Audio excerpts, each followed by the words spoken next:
Hello and welcome. The goal of this podcast is to get listeners connected with others in the sports industry because they say it's all about who you know, and now you know us. All right, hello and welcome, everybody. This is Connor Shank and Karen Coleman, and today you're listening to the Constant Sports Podcast, the show that is committed to connecting you with other sports professionals because they say it's all about who you know, and today, you know Mason Webster. Thanks for joining us today, Mason. Hey, not a problem, man. Happy to be here. Perfect. So, as we mentioned, we're talking with Mason today. He's been kind enough to join us, and he's currently a manager of sports experiences at On Location. And in this episode, we're going to talk about entertainment, events, sports business, graduate school, anything really related to sports in the sports sector. So we're going to dive in right now. And Mason, could you tell the viewers and listeners here just a little bit about yourself and kind of where you're at currently? Yeah, sure. So my name is Mason. I was born and raised in Kentucky. Went to University of Kentucky for undergrad. Got my undergrad in business management and communication. I didn't exactly have a whole lot of sport experiences there. I took my first sports management class my senior year, actually, there. So I realized that's what I wanted to do very late in the game. I always knew I wanted to do something in sport, but never really knew how to get started. Never really knew anything about the background of it. All I know is that first class I fell in love with it, and I knew I wanted to do it as a career. So after that, of course, I graduated May of 2020, right in the heart of COVID, right in the beginning of it, pretty much. So there was no job industry, really no sport industry either to really get experience. And so had to get experience in two other industries before I made my way over to Miami. I did banking and logistics for maybe a total of 9-10 months after graduation. So really not a whole lot of time. Was in the parents' basement for the time being because there was just so just kind of had to deal with that. And then finally, after about almost a year of really kind of hard work, was able to get accepted into the University of Miami's sport administration program for graduate school. So I packed up whatever that could fit in my car, drove down 17 hours down to South Florida, and kind of the rest is history. Honestly, spent a year, I think a total of 10 months down there. And then came back home during the summer. That's fast forward. Let's rewind a little bit. So whenever I got there, I started off interning at a company called Legends. Was working in global partnerships for the first half of my, basically for the first semester of graduate school, let's say. And then for the second half, I interned over at FIBA Americas, and their headquarters is down there in Miami. So just really wanted to get some international experience. I kind of was drawn to that. So I kind of just, I can get into more detail as we go on through here. But yeah, that's kind of just the overview of it. And then graduated and came back to Kentucky to finish up the online version during the summer in August, and got hired straight out of grad school as a manager of sport experiences here at On Location. And for the last 8-9 months or so, just been traveling to 10 different cities, managing 10 different events. And we're on our way to go to Greece and Italy here on Sunday for an international events. So, just kind of straight out of the gate, right out of school. Not a whole lot of experience, and then just kind of thrown into it. There's no better way to go about it. Nope. Just baptizing fire is real. So yeah, that's awesome, man. Congrats on going to Greece. That's going to be sweet. I know we're excited to hear about it. It sounds like you and I kind of have like a similar sort of path. I graduated undergrad during COVID as well, from the University of Oregon, and never really thought I was going to go back to school before that. And then it kind of, I was in the sports industry. It kind of derailed everything there. So I'm kind of curious, once you made the decision on Miami, what was kind of your favorite part about the program at Miami, whether it was, a specific favorite class, people you were introduced to, or just kind of like the program as a whole, and sort of what it taught you? Yeah, so really there's three things. I go back and I speak to over at UK every semester to their undergrad sport administration class. And I kind of give them the same spiel I'm giving you now here. There's really three things that I looked for whenever I was applying to grad school at sports administration. Really, the top three things I was looking for was location. You had to be in the correct location as far as like the right market to kind of go in, whether or not you're going to get that much opportunity. Yep. And Miami check that box as far as you every sports team, every opportunity was pretty much down there for the taking. So yeah, location was number one. The number two thing I was looking for was longevity. For this type of program, as you know, starting off in the sports industry, in a lot of cases, you're not going to be starting off making $1 million.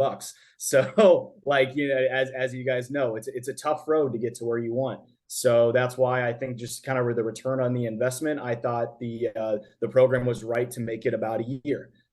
2 years down there as far as taking out student loans and how long it would take to bring it back, especially in the market of Miami, which I think at the time I was there was the most expensive place to live in America. I think they passed LA at that time. So yeah, it was tough to live there on a graduate salary, which was none. You just went into debt when Yeah. you went there, and you took every unpaid internship opportunity you could Yep. grab a hold of. So longevity was the number two thing, and the number three thing, and these aren't necessarily in any order, but the number three thing I really pay attention to is curriculum.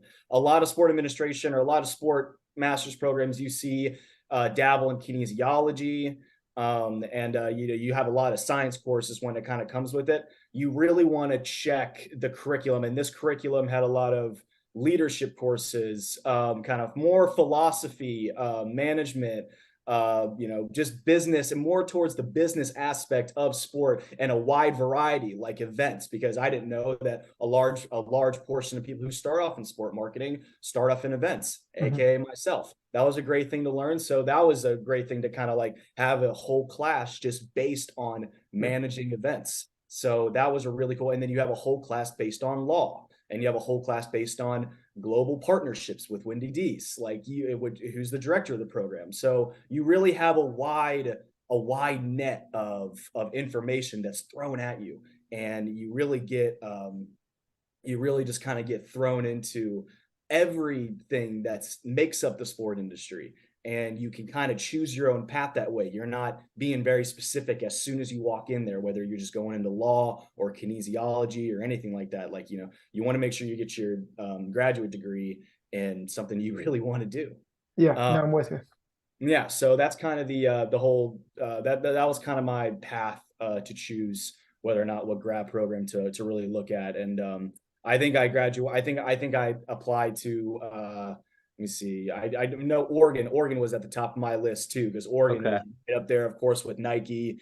Yep. Ohio, a lot of people don't know. Mhm. Ohio's, I think, like number one, at least in Yeah, the they're Yeah. they're big for sure. yeah, not Ohio State University, University of Ohio, the Bobcats. Yeah, no one really. I didn't see that coming whenever I was doing my research for it. So Yep. they were big, and Georgia too. And Yep. I didn't have any experience going into it at all, and not at all, not any connection. So I was not really that hopeful as far as getting into a pro. Well, I get like I signed my Cincinnati lease for 9 months because I knew I was going to get into a program. So I was kind of hard headed at that point. I really believed in myself for it, but I never thought it would actually happen. So I applied to three. I think I applied to Georgia and Ohio, University of Ohio. I didn't even bother with Oregon because they're right there at the top, and then Miami. So those were considered really my whole top five.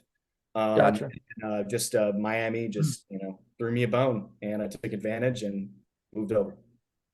Yeah, that's great. And it's kind of a very similar, path to, I feel like a lot of us is you graduate and you're like, I want to go into sports. So you're like, oh, let's look into the graduate schools, and you just type in like top sports management programs in the US or whatever. And then like, they kind of circulate and you're going through. But yeah, I feel like we've applied to kind of some of the similar programs, and you touched a little bit on the coursework. And one of my favorite kind of classes at ASU was like a sports marketing type of class. And we got to do these like, you know, pitches, right? So we pretend we were representing, Steph Curry, and we're trying to pitch him to a different brand, and that stuff in your time in Miami, were there courses or different, classes that you were like, okay, this class is sweet. I like the class, I like the professor. And then you've been able to translate some of those things that you've learned in the class into the real world? Oh, absolutely. Yeah.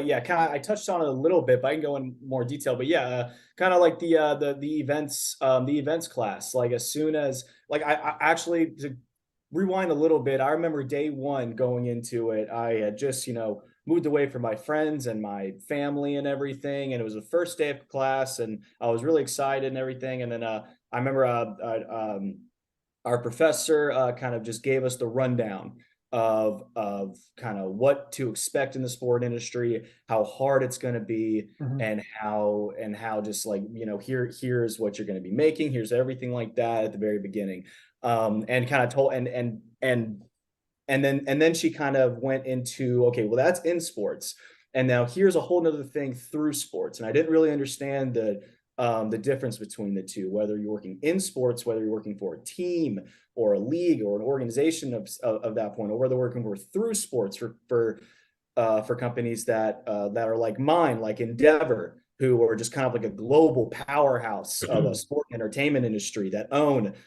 the UFC, IMG, WME, On Location, now the WWE. So like it is kind of like you have companies like and like a Legends too. So like you have companies like that do their business through sport. And that's kind of what I learned, and that was most beneficial to me. Is that like, okay, there's not a cut and dry path here. You can really, even though that a lot of people do take that path, you can really sit down and make and create your own path here in the sport industry. You don't have to go the normal route of, working your way up in athletic department or starting working for a team. Like you can really kind of build your brand and build your own, skill set somewhere else, and then maybe eventually kind of go into a higher role or a higher position with that team because they like to hire. Whenever I was at Miami, I did informational interviews. I took advantage of that as many times as I could. I wish I would have recorded it like you guys. This is a fantastic idea. But I talked to about a dozen sport industry leaders, everywhere from the vice president of football operations at the NFL to the director of leadership at the NCAA, and high executive in sports partnerships at IBM. So like I kind of varied my net a little bit, just kind of get a wide spectrum. They all kind of came with the same conclusion that a lot of them hire. I see. I'm trying to word this right. A lot of them hire candidates that have a wide variety of experience, and then they take them and they have them do something very specific. So if you're traveling all around, you have a wide net of skill set that you're kind of like and managing events is a perfect way to do that because you're doing everything from logistics to finance to client relations. So like you're traveling all over while doing that, getting no sleep, being constantly put under pressure, put to the test the whole time. So like when you have that kind of wide variety of experience, then those you really tend to be, and of course you have to have connections on top of that too. So you really tend to be a more viable candidate for somebody like that. So yeah. Yeah, I mean, I like what you said there about how there's so many ways to get into the industry, not just on the team side. Like you said, you can go from the brand side to the managing experiences side, the partnership side. There's just so many different avenues to go in. And you started touching on location a little bit right there. Do you mind telling the people listening who maybe aren't familiar with the company kind of what it's all about, and then maybe going into a little bit of your day to day? Yeah, absolutely. So, what On Location is that we are owned, and I kind of touched into a little bit with Endeavor. And Endeavor is, yeah, like I said, it's a global sport and entertainment company. And what they do is that what I see that they do for the little time that I be there is that they like to have their hands in just about everything when it comes to sport, whether it's reputation, whether it's representation or live event experience. So what they do is what On Location does is they redefine the live event experience. So for instance, let's say the Super Bowl. right? So they have something to do with the Super Bowl as well. So I think I don't quote me on this, but I want to say On Location is the official hospitality provider of the NCAA, and I'm pretty sure the NFL too, but don't quote me on that. But like they have something as far as exclusivity with on that standpoint. Mhm. But what they do is that they redefine the live event experience to where if let's say someone buys Super Bowl tickets and they go and they're like, all right, I need to get a hotel.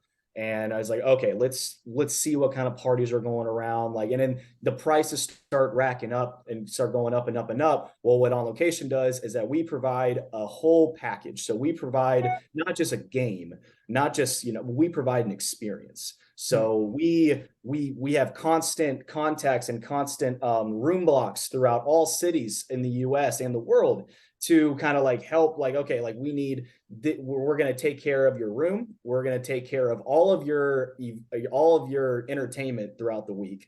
We're going to take care of, in some cases, your game ticket, and we're going to take care of all of your parties, really pregame, welcome event, all that kind of stuff. So we're gonna, and obviously your hotel room. So like we kind of take care of every aspect. We take care of your transportation from the hotel to the game. So like there's really, once you kind of get a package, a live experience package, there's really no better avenue to take unless you just kind of want to go there, watch the game, and see what you can find around, or you can kind of pay it all up front and just not really have any surprises along the way. So that's kind of what we do in the long run. We do that for the Final Four, the Masters, the Super Bowl, anywhere from we and On Location in my department, which is collegiate. We primarily do collegiate sports. So there's really 4 seasons in my department that we do. Right now we're in our winter off season. Kind of not really off season, but just kind of downtime. So like right now we're getting ready for our first thing coming up, which is our fall sports. So basically what happens is like fall, like our collegiate partners want to like, let's say like once a game becomes big enough, it becomes an event. So whenever we're talking let's say like a Clemson at Miami or something on that regards, basically Clemson wants to take a bunch of their fans, and they want to make it a whole event, and they want to have a huge presence in Miami, and they want to have them all there. And so that's what we do. We take them there. We negotiate with the hotel.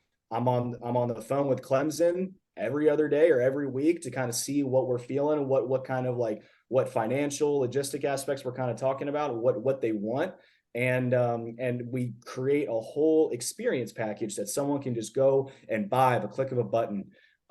Any fan can. There's obviously limited space, but sometimes there's not. So you can just kind of go in there and purchase it, and then it'll close at one point. So yeah, that's fall, and then right after that we have ESPN. That's when we work directly with ESPN, and we work primarily with college basketball. And college basketball starts off their seasons all in like really small tournaments. So there's the Wooden Legacy tournament, there's the Myrtle Beach tournament, there's the PK85 that we just had, but that won't happen again until PK90. So like we deal with all of that. We work with ESPN, we work with the teams, we have everything to do from getting them there to housing them to the meals and to really all the experience as well. So, but that's more when we work directly with the team and less with the fan base. So that's really the second season that comes up. So we have our hands in that. And then right after that, we start bowl season, which is the season where I don't get any sleep. And then that usually comes right after college basketball / ESPN season. And what happens is that we have all of our collegiate partners pretty much in a bowl game. So, and we don't know the scenario of that bowl game until that day where everyone's selected. So we are creating, man, I'd say anywhere from 3 to 5 different scenarios for each team. And we have over, I don't know, like any 20, 30 teams like in there. So like, and there's a small team of us doing it. So like we're constantly creating different scenarios and in different cities. Like, okay, we have this whole experience for this one team in this one city. Well, guess what? They might end up in this bowl game. So Right. do the same thing for that. We have to do the same thing for another. And those are just projections. And some of the times they don't end up in any of those cities. So all that work went to waste. And then we have to start all over from scratch. So, and then we have to build it. And then once we build it, it goes right up in live. We don't have weeks to prepare like we do for college basketball, for college football. It goes up. We have a little bit of time, but and then we kind of disperse out and kind of oversee those events whenever we travel to go to those, whether that's Rose Bowl, Liberty Bowl, Alamo Bowl, whatever bowl game you can imagine. My first bowl game was the ReliaQuest Bowl over in Tampa for Illinois. And that was my first whole bowl game experience, and that was an awesome time. And Fighting Illini is a great fan base, and I fell in love with that fan base as soon as that trip ended. And then right after that, so that's the third season, and then right after that season comes the NCAA Final Four. And that is when I thought I didn't get any sleep. And then there's the NCAA Final Four, to where we don't know. We have different. So in this scenario, we had basically, out of the 62 or 64 teams, we had 30 or 32 clients out of that. So in all the brackets. So we are constantly and we only have the Final Four. So we are constantly making predictions to see if that client is going to go on the Final Four. And I won't give specifics out, but I had a client that was definitely high ranked up that had a pretty big upset. And I spent at least a week creating a bunch of different scenarios, and that happened. And then it all just went to waste. The biggest upsets in the tournament. It's like, okay, well, and that's crazy. So, but yeah, long story short, they dwindled down, and then we had every team in the Final Four, which is kind of all hands on deck in our department. Sometimes we have two. We had none in 2014, I believe. That was the first time ever, and it was right here in Dallas. That's when you pack it up and go home. But that's when but this time we had all four down in Houston, so it was a nice little 3-hour drive down there. It wasn't bad. I was a team lead for the first time. There were 4 team leads in the company. I was taking care of San Diego State. And San Diego State showed out big, like 3 times more than anyone did. And they had close to about 1,000 people traveling with us. And it was over about 4 planes, 6 hotels. So like it was a crazy amount of people, and it was all at once. We went on pre-sale. It went up like crazy. I'm having about 100 emails in my inbox. There are deadlines that are 2 hours overdue, and I'm on the phone with the client, and people are on hold, and I got 2 different bosses wanting 2 different things at once. So like it all kind of hit at that point, and you're up at so you're up at 6 in the morning at the very latest. You're probably going to bed at 2 in the morning for about 2 weeks straight, Monday through Monday. So Sunday. So it is definitely, and then you have an even shorter amount of time to go live instead of bowl season. Bowl season, you have a week or two. Final Four, you create it, it's up. It's got to go. It's up within an hour. So like there's very little room for error, and you have to have really constant communication with everyone around you to kind of make it go well. And 80% of the work is done in the office. Being on site, all you're doing is putting out fires and management.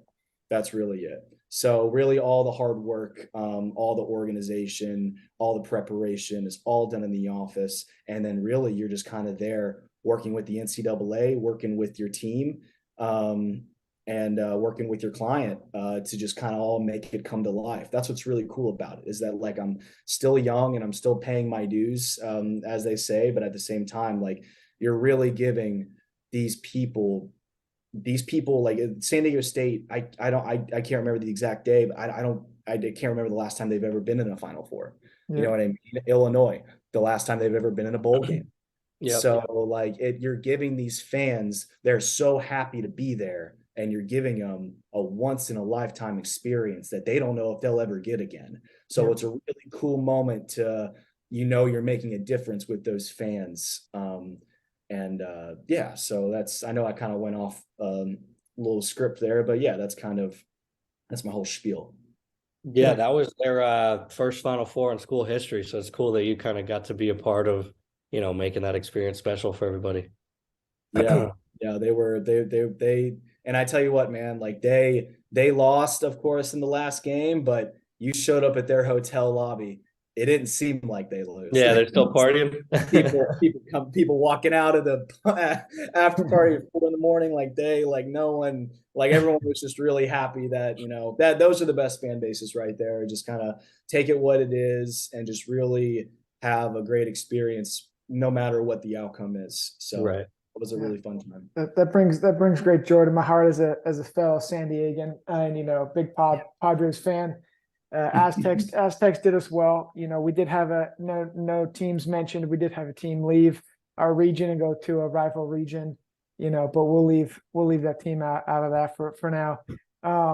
As Mason, as you kind of touched on a little bit, being a team lead, kind of going to some of your first events down there in Tampa with Fighting Illini. What's like one of your core kind of favorite experiences that you went to? It might have been the one at Tampa, but what's one that really sticks out to you? Man, well, really, the one that really stuck out to me, I guess, was really my Wooden Legacy experience, the ESPN, because that was the first one. I didn't have really any experience, really any event experience under that. I had zero going into the company. And then month one, I got sent to Nebraska, then Oklahoma. So like I got sent right out of the gate, but I had people with me. Wooden Legacy, the one in Anaheim, California, that was the one I went on my own. That was my first solo mission. And we had 4 teams. So it was just me with 4 teams. Good luck. So yeah, no, they prepared me really well for it, but overall, you just kind of got to rip the Band-Aid off in that. And then, of course, like the first team shows up, there's already stuff coming up. There's already fires being put out, like as soon as the first team, and then you start going like, okay, let's ask someone, be like, nope, it's me. So like you just kind of got to figure it out. You got to figure it out. You got to make friends with everyone you can. That's when I just kind of learned like, okay, like, there's no, you obviously, I have leaders and managers that I can call, but you are the one on site and you're the one responsible and you're the one who set that up. So if there's any mistakes, it's on you. It's always been on you. So they're just there to lend a hand and make sure you're prepared for any scenario. So that was the one that really stuck out because it was when everything started to click. It was because I went to the Myrtle Beach Invitational the week before. So I was in Myrtle Beach for a week. I flew straight from the East Coast over to the West Coast to LA for another week. So that was a 2-week stretch where I was doing the Myrtle Beach Invitational and then the Wooden Legacy Tournament. And while I was in Myrtle Beach, I was trying to get everyone safely to the other side of the country. So like all the teams the other side while I was in Myrtle Beach. So like, and I was managing that event. So whenever I was done, 6, 7, 8 o'clock, I'd go up to my room, probably go to bed at midnight. Or 1 in the morning, if I was lucky, and then do it. And then you get a call at 2 in the morning that ESPN accidentally, posted, wrong times of the tournament times. And then you got coaches calling you at 2 in the morning. It's just like, it was kind of nonstop, never ending. But that's what was really cool about it is that like, you made it through that. And once you make it through that, you build more confidence, more events that you go on. You really learn, it's really a specific skill set that you develop when you go through all of these. And so I did, and a long story short, Wooden Legacy, because it was my first solo and first one that I can actually, stamp my name on and be proud of, and come back to the office and everything ended up going well. The teams had a good time. Get that stamp of approval for that. That was definitely one that stood out to me. It sounds like you really enjoy what you do. I mean, you have so much to say about it, and it seems like you've really enjoyed it. So I'm kind of wondering, excuse me, obviously you're early in your career. Do you think kind of event experience is something that you want to continue to do as your career goes on, or do you have kind of a goal to, maybe go to a different sector of the sports industry, or are you kind of just taking it a day at a time? I don't know. That's a great question. It really is just taking it a day at a time because eventually you have to come up with something specific. Like I said before, like it's really great to have all of these different skill sets and to learn all these different things. But eventually you really want to kind of be known for the guy to go to, the go-to person for Yep. one thing. So for one specific thing. I mean, of course you want to have a wide variety of experience, wide variety of knowledge, but you really, it's kind of, that's kind of what they teach you in our grad program as well, is like, you really have to be an expert at really one thing to kind of set you apart from the rest. So I'm really early in my career to know what that one thing is yet, but I can tell you what, it's a lot of hard work, but I'm having a great time doing it while trying to figure that out. And that's kind of it for everyone. Like everyone just kind of everyone's battling for that same position, right? Everyone's battling, but you'd be very surprised how many people actually read the job requirements and read the job descriptions. And you really want to like what you do, no Yeah. matter what. Like, of course, you're going to have to do stuff that you don't want to do. Um, but like, it's really important to have passion and to really know and to really learn what you want to do in this industry and not just go through the motions, not just be another clog in the machine, just keep it going, just to say like, oh, I'm in the sport industry, or oh, like no, like it's really important to separate yourself from the whole equation and kind of, like I said at the very beginning, create your own path. Absolutely. Yeah, I'm with you there. And I was like asking, 2, 3, 4 years ago when you were getting through school and thinking about your future, did you ever kind of envision yourself that you'd be running these types of events, doing these, event marketing things, being a manager on location? Like, did you kind of see this coming, or how'd that all come together?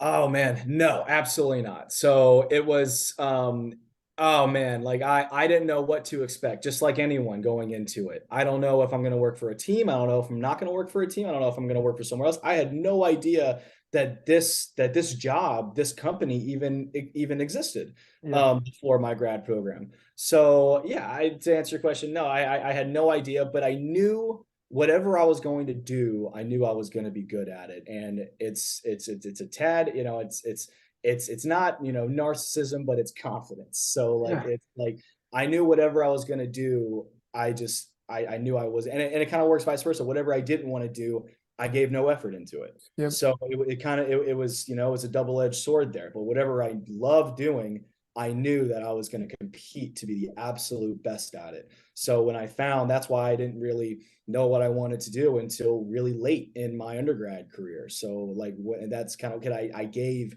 no effort. I think my dad gave me some really good advice. Is like, if you don't like your class, if you don't like your class and your major, if you don't like what you're learning, you're probably not going to like what you're going to. Yeah. Right. So it sounds really simple, but people are kind of taken back by it, to be like, at least I was, be like, wow, that's actually a really, like, of course, no one wants to take chemistry, or no one wants to take, Got that right. you got to take those certain classes, but you should at least have a little bit of enthusiasm while you're doing it. At least you're like, all right, this is towards something else. This is towards something bigger. But I didn't really have that until I went in the sport industry. Yeah, so to answer your question, no, but I knew I was going to do something, and I knew I was going to compete to be the best at it. I'm with you there. And I think I've said this before, but that's kind of one thing I love about the sports industry is when people think like, okay, I want to work in sports, like we've said, it's either like, oh, I want to be a GM, I want to work in, the front office or something. But there's so many companies as like On Location, Endeavor, all those places that are like hand in hand, as we've talked about, in sports that no one even knows exists, right? Which I feel like is, so cool to have that opportunity within sports. They got so many different sectors, so many different avenues, as we all build out in our careers going forward. So that's just a little side note. It's one thing I love about sports and the industry itself. Yeah. Yeah. Like my one of my managers that came and helped run the whole NCAA show with us for March Madness, he has his hand in NFL International as well. Yep. So I'm getting constant alias emails from our company about like, everything's, going live for all the trips to London and Germany and everything. So like, you can You can have this like, and they offer you different opportunities in this company as well. Like my job is primarily collegiate, but I'm doing global football here Yep. from, Sunday to for 10 days from then. So I have my hand in that. They have the UFC as well. So, there might be opportunities down the road to like kind of like dip your hand in the UFC life and see how that whole experience is like. I did Super Bowl 50, was it 57? 53? I can't remember off Good. the top. Yeah. Couldn't tell you. All the same 57 to or me. 53. I should know. Wow, that's bad. But yeah, here we go. But yeah, so like but I did this last Super Bowl too. So that's professional sports for you as well. So yeah, like you can really, if you really have to do the correct research and necessary research to really find what you would do, because not only is it important for what you want to do in the future, it's important to get as much experience as possible. And like when I was reading this job description, it was the first job description that really stood out to me, and it was just like, okay, wow, like you have your hands in just about everything that has to do with sport, and such a wide variety of experience you can get. So that's kind of why what really kind of took me towards it, because like I really wanted to be more out. I never really wanted to kind of just be stuck on one team or anything Yep. like that. Like, I really wanted just a lot of different experience. Yeah, that's smart. Yeah, it's good play there on your part. And a lot of our viewers and listeners are either in the phase from graduating, looking for jobs or whatnot. And so, as you touched on a little bit, looking through the job requirements on location, can you maybe give our viewers here a little bit, maybe some tips or tricks on kind of how and what separated you in the interview process for on location? Yes. So really, the kind of oh man. I honestly, okay, so if you're in graduate school, there are some things that I did that I think are extremely important that set you aside.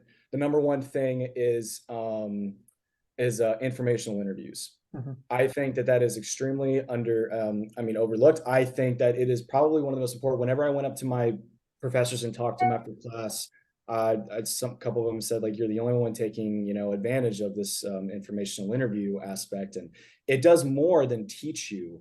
That's how you develop relationships and develop connections as well. So 100%. that's kind of what, like for instance, my event experience at Dr. McNary, my event class professor, she hooked me up with the director of NCAA leadership. So and the relationship that me and him have been able to build from that day to now has been great. We had an event. I think Nebraska played Purdue. We were taking Nebraska over to Purdue. We housed them in Indianapolis, drove them to Purdue, drove them back, and it was in Indianapolis. What's in Indianapolis? NCAA headquarters. Yep. Next thing you know, I'm meeting with him in the morning for coffee there, and he's giving me a tour of the facility. Yeah. So like, you know what I mean? It's stuff like that. And same thing with the Super Bowl. My connection over with the executive there, we didn't exactly meet up because I was running back and forth, and our schedules couldn't align, but we were texting back and forth, like wanting, like, hey, like if we have time or coffee, let's meet up and let's get together. It's the least I could do for you, giving me the type of respect and knowledge and advice that you gave me during grad school for it. So you really just kind of see these relationships grow beyond grad school. It's really just the start. So I think, and it takes a lot. I probably reached out to, dozens of people. Oh yeah. Dozens just to hear from them, just to pick their brain a little bit. And out of like, I don't know, it had to have been hundreds of people I reached out to during the grad program. I probably talked to about a dozen. That gave me about a dozen executives to kind of talk to. So that's kind of what I would suggest. Just make sure you take advantage of that. And another thing to really that was really important, take advantage of every single experience you can get your hand on when you're in school.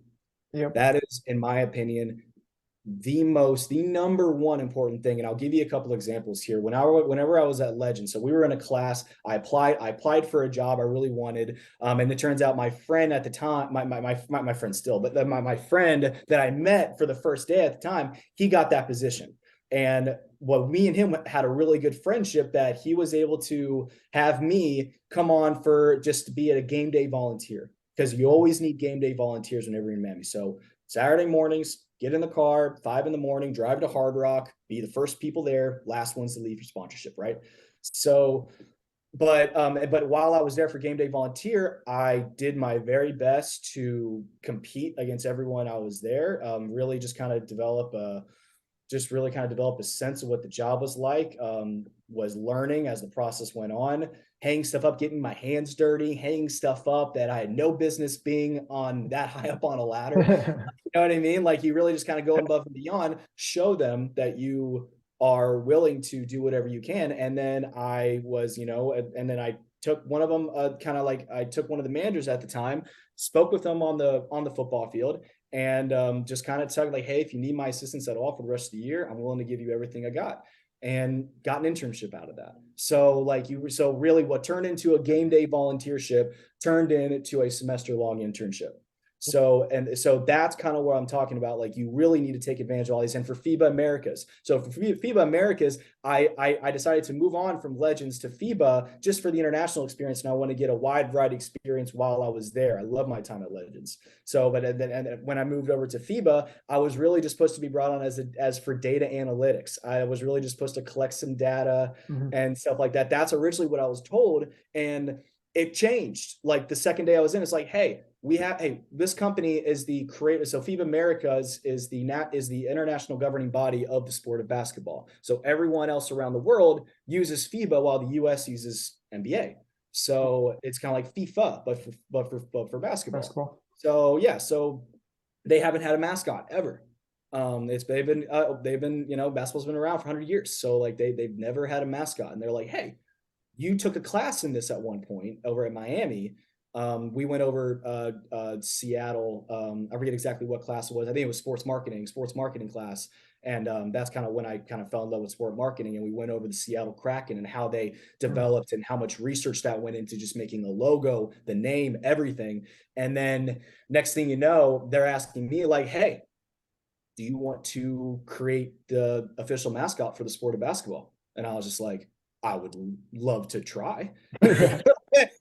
Like, there's no business of an unpaid intern having this much, responsibility for it, but you're able to talk your way into a lot of things. So I was able to do that. They were able to give me that opportunity.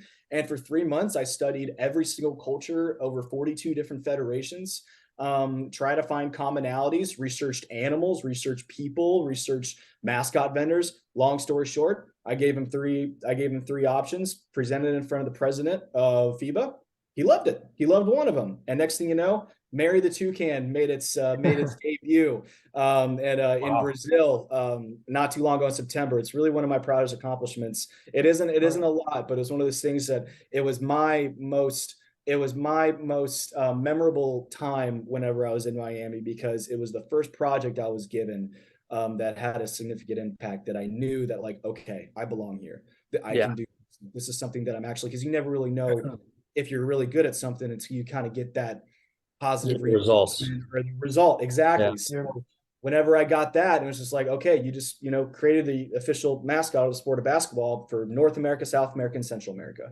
And I was just like, whoa, that's really, really cool. I want to do sport marketing. Like, I think that this is something that I can do. But things like what turned into a little, you're only going to be here 2 days a week and it's for data analytics, turned into that. So, everything happens for a reason, and people love eager people who want to get their hands and everything. So that'd be my advice. I think there was one more, I forget off the top of my head. But yeah, it's really informational interviews. Take advantage of every single opportunity that you can get. And if I could, what was it? I'll remember at some point. But yeah, that's pretty much it. No, yeah, it's I feel like that's just goes back to saying, just like, take advantage of the opportunity at hand, right? You never know what one thing's going to lead to another. And from that story, I basically feel like, I know a famous person that invented a logo for FIBA. So I feel kind of, Oh no, not famous. proud knowing you now. I mean, Relax man, on me. Yeah. I mean, I really It just, did not spark up enough it did not spark up enough publicity as what I had hoped, because no one knows who FIBA is in America, unfortunately. But yeah, I see what you mean. Yeah, like it's cool to kind of get kind of just be a part of that. yeah, no, definitely. Especially as you move out, along with your career, that's something you can always go back to. And I think that's important for the viewers and listeners to kind of keep those things, right? Keep those one or two, three project that you've created, you've done. Like keep them at the kind of the top of your mind. So if people ask, like, hey, what have you been up to lately? It's like, well, I just created, Marry the Toucan. So, bam, you got that right, locked and loaded. Or I just did this event, or I just did this sponsorship. To keep those things kind of top of mind, especially on like your LinkedIn or different personal pitch decks you have, keep those ready, locked and loaded as you move out through your career, I think is huge. Yeah, no, completely agree. And then, we kind of, you touched on it a little bit, but, would you have any other advice, I guess, for someone that is looking into the sports industry? Maybe they're hesitant about going to grad school. Is grad school something you think is, maybe not necessary, but you think would, give them maybe a step up, or do you think it's for everyone? What are your thoughts on that? Yeah, there's a lot of debate on this, and there should be, because if you already have connections, and I think it's kind of it's a weird it's a weird topic to kind of like, in my opinion, yes, Mhm. it is essential. It is very essential, because, well, for me, I didn't have any experience. My dad's a medical physicist, and I had all my uncles are police officers and pilots and business owners. So like no one. I'm the first in my family really to go into sports. Got it. So for me, but for me, like I really had to do that to really get it. But at the same time, I know a lot of people who really wanted to go into sports in undergrad, but they would always, when I would ask questions, they would kind of say the same thing, but they didn't know really deep into like what sport can offer. And I learned that in the grad program. So yeah, so I to answer your question, I do believe it is essential, but I think it is important if it's right for you. And those Yeah. three things that I mentioned earlier: location, longevity, curriculum. If I think it's stupid to kind of jump into a sport administration program without doing Yeah. any type of research into it and just saying, "Oh, I don't know what I want to do after undergrad. I just want to go into grad school." Yeah. And I basically said that to my mentor over at University of Kentucky. And I always say this to his class. He always loves it. I asked for a letter of recommendation for that. He turned me down. He was like, "No, like I don't see. You have to prove to me that this is something that you really want to do, and this Wow. is something you want to." So I worked for a whole year. I worked for about an entire year, and then I went back to him and was like, "Hey, can I have your letter of recommendation? I really want to be specific, and I want to go into sports and not just a generic MBA." And he was like, "Of course." So like you really have to be sure. It's a big decision. Like you're Yeah. in debt for the next 20 years of your life, but at the same time, I would never have gotten the opportunity that I have now without my grad program. I went straight from a classroom to a management position. I was able to skip 5, 6, 8 years of experience for an opportunity like this, just because of what that grad program had to offer me. There was so many different there were so many different resources that I had no idea about, whether it was like, hey, analytics is a huge thing coming up in sports right now. They have an avenue for that. I think they're going to be developing that class here pretty soon, last I heard. And you have classes. I was the only person that just kind of was like, hey, let me dabble in this. Let me code a little bit. Like, let me see what it is. And I just went to workshops at Miami that they were offering for free over at the library. And then now my job inquires a little bit of coding. So you just, it's, I think it is very important, but at the same time, just understand that you are going to be, this isn't, a trip to Miami for a year sounds incredible. But for me, I went to the beach for the first time a week after graduation. I Wow. went in there and I worked. I made a plea that I was going to respectfully outwork everyone else around me and develop great relationships at the same time. Mhm. It's essential. You have to, like, my daily routine. I woke up around 5 or 6 in the morning. I went to the gym. I went to work from 10 to 5, and then I went to class from 6 to 9, and then instead of doing any type of extracurricular, like hung out or anything like that, I went straight to my room and I did research on jobs. And I probably didn't go to bed till midnight. And then I repeated the same routine almost every single day. That's what kind of set me apart of like, okay, like I'm fighting for an unpaid internship versus I'm fighting for a management position straight out of the gate with no experience. That's the only reason I was able to get stuff like that, because I was able to learn, I was able to read leadership books, I was able to really get an idea of what, you know, hard work and what it kind of took to get there. Because because I feel like a lot of the times it's kind of widely known as like, okay, you go to school, you get an internship, you get good grades, that just sets you up right.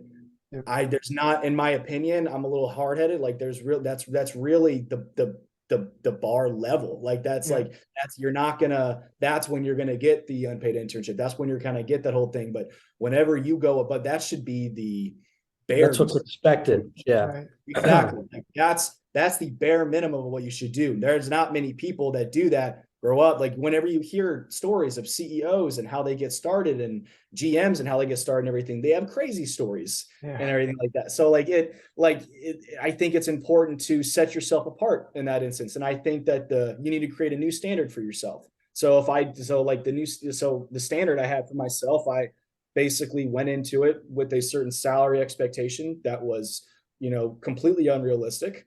And I get with the position expectation right at the start. And in the first day, I was told like, hey, like you're going to be fighting for an internship with everyone, for an unpaid internship. And I was like, and I didn't take that as discouragement. I didn't take that as like, oh wow, okay, this may not be for me. I use that to be like, oh wow, this is going to be a lot harder than I thought it was going to be. Yep. Like I saw my whole life for the next year flash before my eyes to be like, oh, I'm not going to be learning Spanish. I'm not going to be going out to clubs. I'm not going to be getting sunburn on the beach. Like I'm going to be I had no furniture in my apartment. There was no time. I had a yoga mat and a Christmas tree, and that was it. I had that for a whole year. And then I had a roommate, and he was getting his grad school program too. And me and him, we just tag team and worked. That was it. We got home, we worked. I think I had people stay at my place at one time, and they were just like, oh wow, you really don't have anything. You don't know. I had an air mattress. That was it. I had an air mattress for people to sleep on if they needed to sleep. But that was it. My sole purpose was there to work and was to get as much information as possible, because I didn't have that luxury in undergrad. I didn't get any type of information. So that was my time to really, put everything to perspective and see what my rest of my life is really going to look like. And I've great fortune of having very successful friends straight out of the gate, making six figures straight out of undergrad. So like I really use them a lot to motivate me and to get me to that next level of where I'm at. So yeah, I would say just have realistic expectations going into it if you decide to go into a grad program, but really understand that, if you really dedicate the whole year, and it's just a year, it's a year, man, it's a year. And you'd rather get all those unpaid internships for teams and experience while you're in school. If you do it right out of school, it's an entirely different, scenario where you might have to turn down some things because it's just not livable. Right. So, I think there's a lot of factors to consider with that, a lot of filters you need to have, but it is worth it in the long run. And I can attest to that. Yep. 100% agree with you there.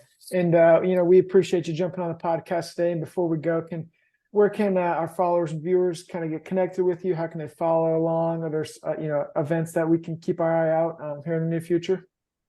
Yeah, of course. I post every single one of my event experiences on LinkedIn. You can find me on LinkedIn at Mason Webster, just spelled like the dictionary, last word. So not too difficult. That's really it. I mean, I have an Instagram, but I mean, it's just a social Instagram. But yeah, really just LinkedIn. LinkedIn's the best way to reach me if you ever have any questions. I'd say email, but if you really want to, get my attention that way, LinkedIn would probably be the best way. Perfect. Well, thanks. And we're looking forward to watching some of the events that are coming up unfold and be able to follow along as you're, I guess, progressing your sports career. So thanks again for jumping on today, and everyone, thanks for watching and listening. And this has been another episode of the Constant Sports Podcast, and we'll be dropping on Spotify, YouTube, Apple Podcasts, anywhere you can find your podcasts and videos. So thanks again for listening, and we will see you guys later. Thanks, Mason. Thank you guys. Appreciate you fellas. Yep. See ya.